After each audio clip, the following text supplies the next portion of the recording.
In the Parshat this week, it brings down about Bechukotai tishmeru, to keep my Shabbat.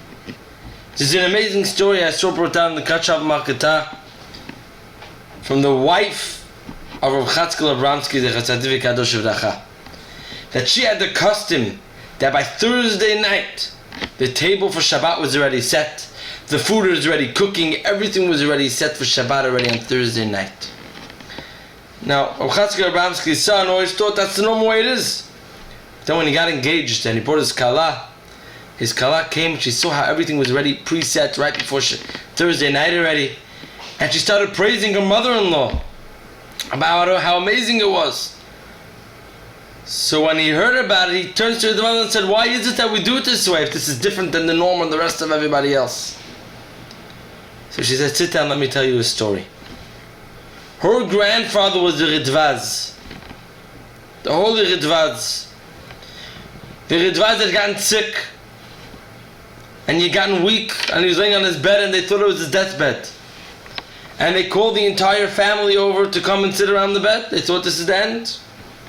All of a sudden, in the middle of nowhere, he sits up, wakes up. He's back fine. Turns to his family and says, "Let me tell you a story what just happened." He said, "I had a dream.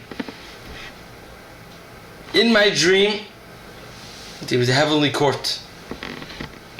And the judges were talking. And now they called my name, the Ridvaz, to come forward. And they said, your time has come to leave this world. However, let's hear if you have any claims of why you should be able to stay in the world." So he started off saying, "Hold on, I'm the Rav of the city. I'm the rabbi of the city. If I'm not going to be there, who's going to be the posek? Who's going to say all the halachot that has to happen?" So they told me, that's not a good claim. You're replaceable. You're replaceable. They could get a different rabbi in the city. So I thought a little bit more. And I said, I'm writing Sfarim. I have Sfarim I'm putting out. I'm not done writing them. I still need more time in this world to write my Sfarim. They thought about it and they said, no. Your Sfarim somebody else could come up with as well. Another Talmid Chacham could work it out also. They said, you have one more chance. One more chance, one more claim you could say. After that, that's it. It's going to be the end. He said, I thought. And I told him, if you could find another home that honors the Shabbat as much as my home, that we're already all set already on Thursday. We have everything all set already for Shabbat. So they thought about it. And they said, you're right. B'schut the fact that you keep Shabbat, you honor Shabbat so much that already Thursday night you have everything prepared for Shabbat already. In that zchut, in that merit, you could go back. You have more time to live. He turned to his family and says, please tell me, you guys, my kids, my grandchildren, a few generations are going to keep this custom that on Thursday evening to have everything already set for Shabbat. The table, everything already set. So she said, I continue the way of my grandfather.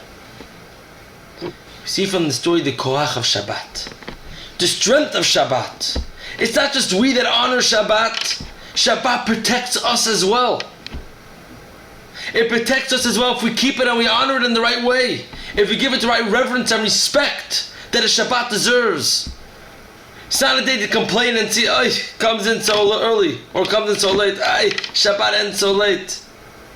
You should rever and you should love and you should feel the sweetness of every single second of Shabbat. And when it comes to spending money on Shabbat, it shouldn't be, I want to get this stuff on sale, I want to spend little.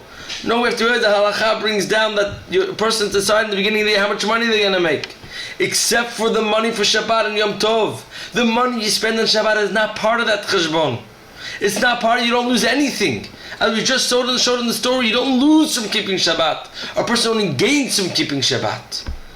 Bezrat Hashem, may we keep Shabbat and feel the spiritually uplifted from the Shabbat.